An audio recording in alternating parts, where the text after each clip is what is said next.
I think I've got it figured out. I very much hope I've got it figured out. No storms today to interrupt me like last time.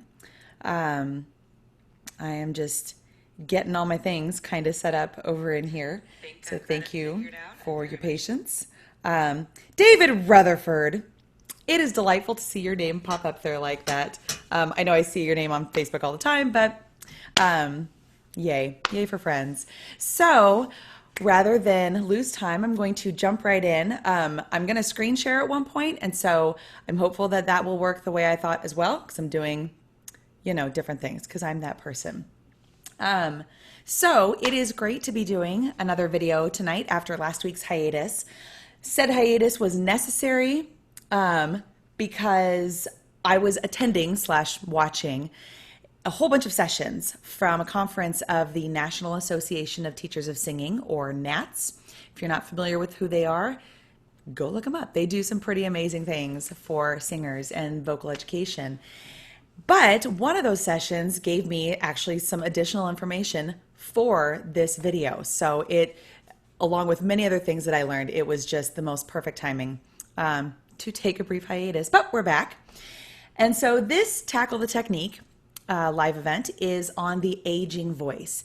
And it's not something that I have encountered with any of my students thus far, because most of my students are teenagers. I've had a few adult students, but again, most of them have been teenagers, so we're not there yet. But the more I've read up on this topic, hi Amanda, hi Amy, the more I've read up on this topic, the more I believe that it is necessary to think about and, dare I say, prepare for. Because as I've said in the various posts promoting this, every single one of us is going to be in that season at some point, whether it's 1 year from now or 40 years from now, not to mention those who are already in this season of singing life. So let's get right to it. I'm afraid the first portion of this might seem a little bit doom and gloom, but stay with me. I promise there is hope and good things, helpful things coming towards the end of it.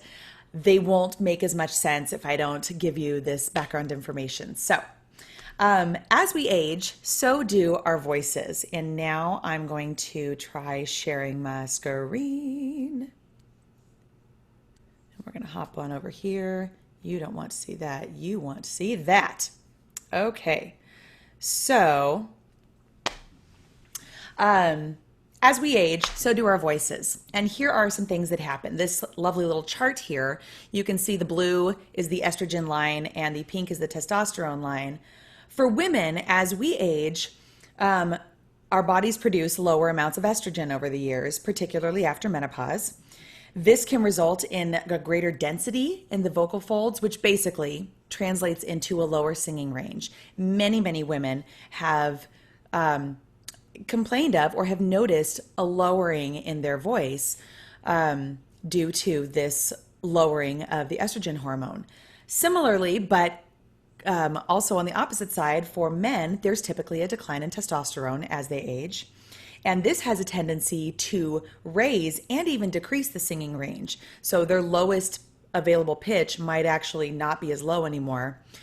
Their highest pitch might not change, so that might shrink their overall range, which also is not super great. Hi, Elma. So there's that. Now, second to that, we have, not second to that, but next, here's an image of the vocal folds, and there are lots of drawings of these. I didn't choose an actual photographic image because they're weird looking. They're kind of gross looking. They're amazing, but they're kind of gross. So anyway, here we have, on this side, on the right side, we see open vocal folds. This is what they look like when we are breathing or just at rest. And then here on this other side, we have when they are closed, when we are singing, speaking, providing really any kind of vocal noise. And you can see they've left a little bit of a gap for demonstration, but the idea would be that often the majority of the vocal folds are meeting together in the middle, and they're vibrating together in a very, shall we say, jellyfish-like movement. And that's how the sound is produced, the airflow coming through, et cetera, et cetera. They should meet in the middle. They should meet all the way in the middle. They should meet all the way bottom to top. for the most part, depending on how high or how low you're speaking or singing. Now, for any singer, over time, portions of the laryngeal cartilages they can calcify and even transform into bone, which we call ossification. It's not the same as osteoporosis. That is a disease that not everyone is affected by. Ossification is a naturally occurring phenomena that can happen to anyone. It does happen to, I would guess, the majority of people. They're still doing research in this area. This ossification can be particularly challenging for singers if they are used to having more malleable cartilage, if it's just not something that they've experienced before. Any sort of change obviously can be disrupting to somebody's singing. The very shape also of the vocal folds can change. So again, younger or even just healthier vocal folds, it could be either or, are more of a straight line, is how they're meant to be. They can, over time with aging, become more bowed, which means it's not possible for them to meet in the middle. Typically, if somebody is not in this season of life, hey, John Delval, there we go. If someone is in this season of life, a later season of life, with their voice experiencing these aging changes, I totally just lost my train of thought because I'm saying hi to people, but I'm just so excited to see you guys. I'll back up a little bit. Typically, we won't see something like this kind of a gap unless there is an actual diagnosed issue like vocal nodules or other things that you might see a voice therapist or a speech language pathologist for, or an ENT. I've had vocal nodules, and they're little polyps that kind of hang out right here on the inside, and it means they can't meet. As we age, this bowing can happen, which means similarly they can't meet, which can result in a breathier quality, particularly in the higher registers of the voice. And it can also just be a less full sound.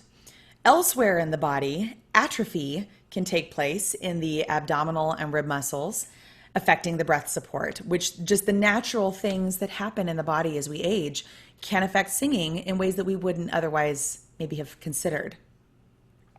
So before we get on to exercises, a couple things to check into. If you're experiencing this loss of range, this extra breathiness, the wobble, that can be attributed to an unsteady diaphragm, which can be played into by the atrophy of the muscles, et cetera, et cetera. So the first thing to check into would be your posture or your alignment, or your balance. Those are great words to use instead of posture.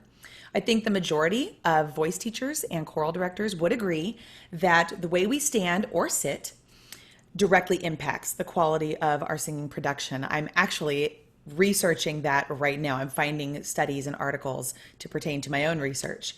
And there is scientific data to show the connections. I won't get into the details of alignment in this video, but I would encourage you to check things like your foot placement, your knee flexibility, your neck alignment. Here are just a couple, or maybe not. It doesn't like me all of a sudden. There we go. Here are a couple just diagrams from the Body Mapping Community, Association for Body Mapping Education. Michaela, John, hi guys, Judy.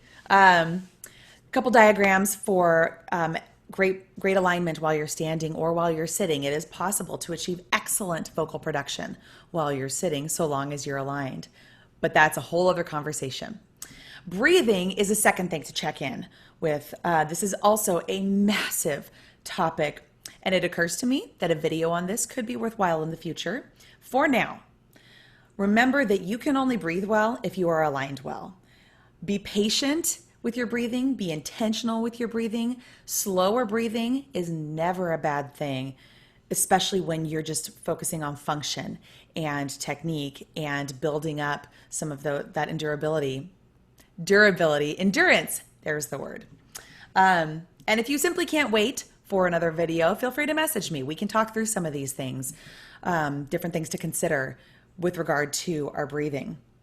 And so with that, I'm going to stop the screen share and come back to demonstrate some exercises. So the first would be what we'll call a hiss breath. So here are the steps for that. I'm going to take a full breath. I'm going to allow my ribs to expand fully. Again, other conversation, but I'm going to allow that to happen. I'm going to exhale on a hiss, a slow and steady hiss. I'm going to keep my ribs elevated, shall we say, for as long as possible to keep that stream of air with the hiss as steady as possible. After that, I'm going to take a natural, intentional breath and do it again. When you do this on your own, it's a great idea to time it. And as you move from one hiss activity to the next, the idea would be that hopefully you are able to hiss for a longer period of time each time. So that would look as simple as this. I'm going to back up a little bit, and I'm going to put my hands on my rib cage, just right under the arm, so that you can see. We call it the excursion of the ribs. So here is that breath.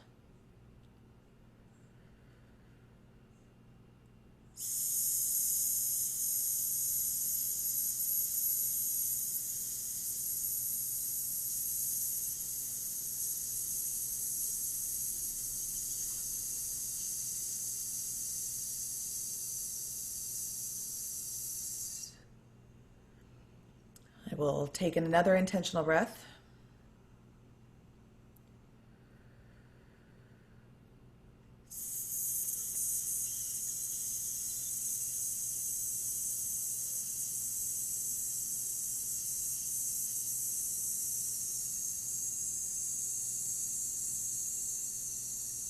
And so forth and so on.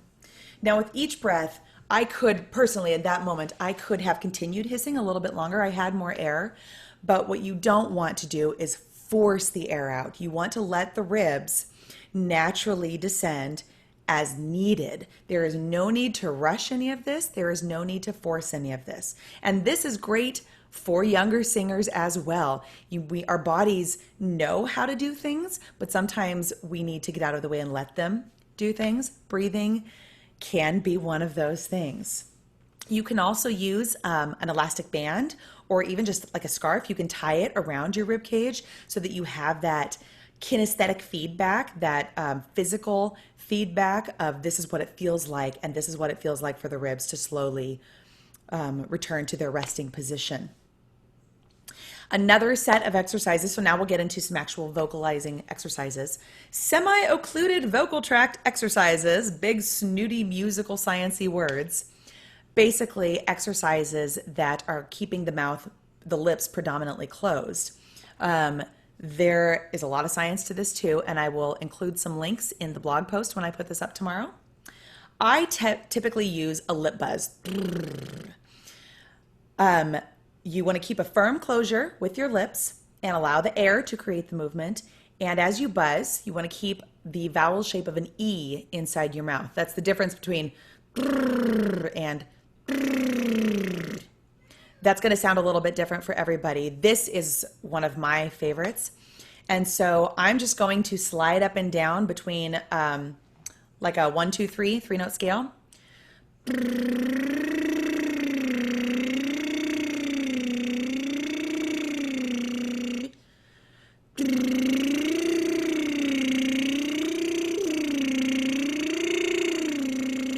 Your little throat blip in there. Happens to everybody. If you can't buzz, or you struggle to buzz, you can just do a hum with your lips closed and your teeth separated behind. There are multiple ways to do these exercises. Another exercise would be to sing a sustained E, not E, just an E. For those who love diction, this would be the IPA symbol, just a lowercase letter I. Just sing a sustained E vowel for as long as you can. For females, the recommendation has been on an F above middle C. For males, the recommendation has been an F below middle C. I would venture to say it is wherever feels comfortable, especially if you are just starting this process. So for me, that would simply be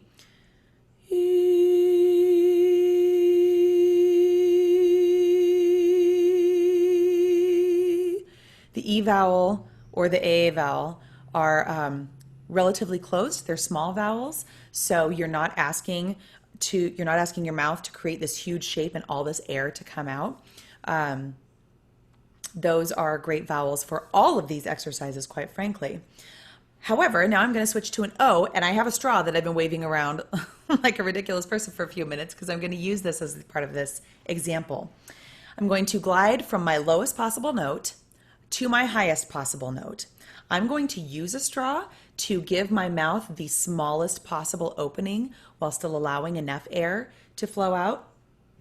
It's going to be an O vowel, and I'm going to keep going without hesitation. If at some point my voice cracks over the transition from different portions of my register to others, I'm going to keep going all the way until I get to the highest note. Here goes.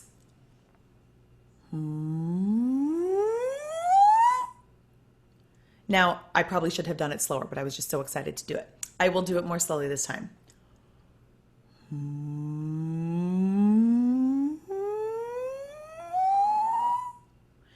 If you heard that time, there was a little gap as I transitioned from predominantly chest voice to predominantly head voice. That's okay. It's also, 7:45 in the evening, and the voice does different things at different times of the day. That kind of exercise helps to slowly engage the muscles that are predominantly responsible for your higher register. Now, if we go the opposite way, we give responsibility to the muscles that are predominantly responsible for the lower register. We allow them to engage a little more easily, like so.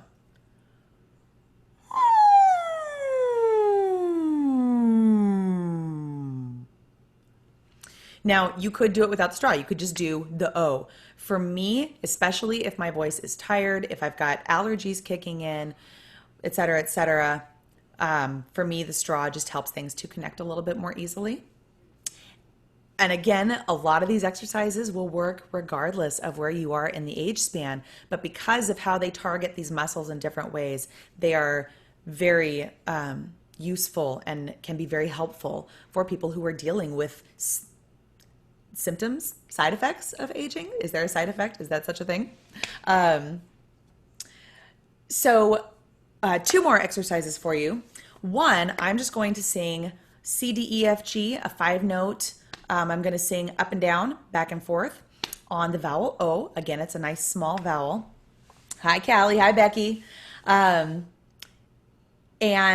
as you begin to run out of air, just let go and exhale easily. Again, no need for rush, no need for force, none of that. So, oh,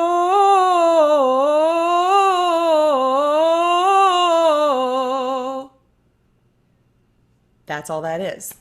Now, I'm actually going to do it through a straw to see if that allows me more length of time because of a smaller airstream.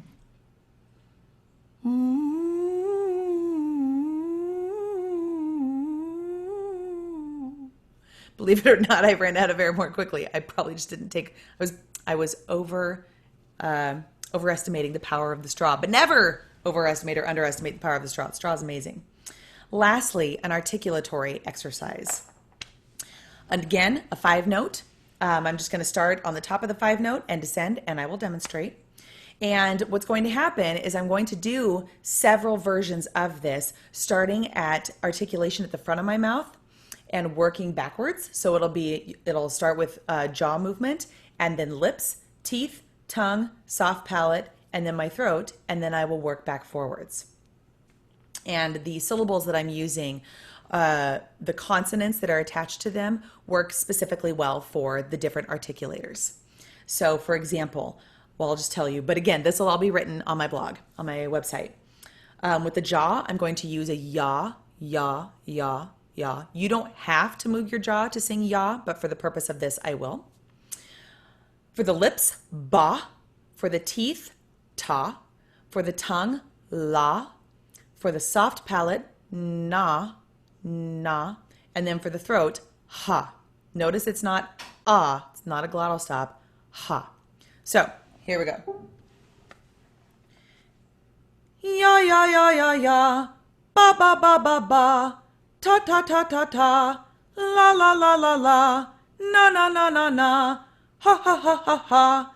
Na, na, na, na, na. La, la, la, la, la. Ta, ta, ta, ta, ta. Ba, ba, ba, ba, ba. Ya, ya, ya, ya, ya. By touching in on all the different articulators that we have in the different resonance areas, the vocal folds don't have to wonder what's coming next. You're doing a repeated pattern. And by the way, all of these exercises can be done at a soft volume. This is not about volume. This is not about dynamic level. This is about function. This is about vocal folds meeting together, as much of them as possible, in a range that is most comfortable. Now, a couple other things that you can try are singing from an NG to a vowel. You can use staccato exercises on either an E or an E. You can sing with a very tiny oo. There's a lot of exercises. Honestly, there's a variety of things that you could get from a speech language pathologist or a voice therapist that could be useful for this, because it's all about function. Some of the things that happen, we can't necessarily stop them, but we can slow them down, and we can achieve the most optimal function possible, even if that means losing some of the range. That seems to be the most common thing, regardless of what people do, is just a lack of range, partially from that ossification. Hydration is key. Fitness is key. And when I say fitness, I mean specific to what you can do, keeping your body active as you're able. But anybody can hydrate. And anybody can think about intentional breathing, and anybody can think about the alignment that works where their body is at that time. So there is a study that just was recently completed and was shared in the NATS conference talking about women's voices during menopause and during and post. And information in there talking about how some of these changes, some of these things that I'm talking about can happen in the 30s and 40s, can happen to where I am in life right now, which actually explains some things I've been dealing with over the last couple of years. But this is for all of us. So again, don't shy away from it just because maybe you're not in an aging area of life yet. This is good stuff. Michaela, sorry, I'm looking on my phone like over the top of my music stand here. Michaela, Alexander technique. I have not studied it specifically, but body mapping is essentially Alexander for musicians. I am currently being trained in body mapping. I'm officially a trainee with that. And so a lot of body mapping specialists are also Alexander technique teachers. So they're they're not just closely related. They're, like mom and child, sort of. So yes, it's huge. I'd be happy to talk with you more about it if you are interested in that. I haven't seen any other questions come through, but I'm so thankful to all of you who hopped on and watched this with me tonight. Thankful to my husband for helping spread the word, to my mom for helping spread the word. If you do have questions about any of these things, feel free to holler my way, messaging, texting, emailing, whatever.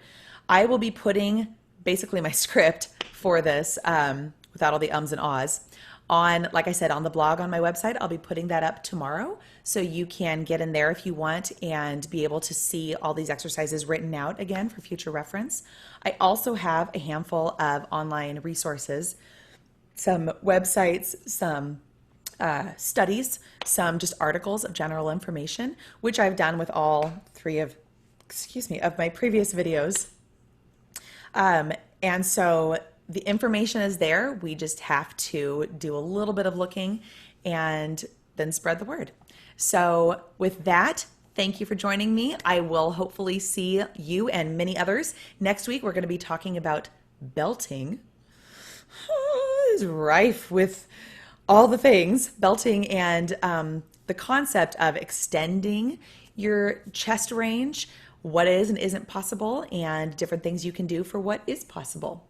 So thank you guys, and I will see you next time.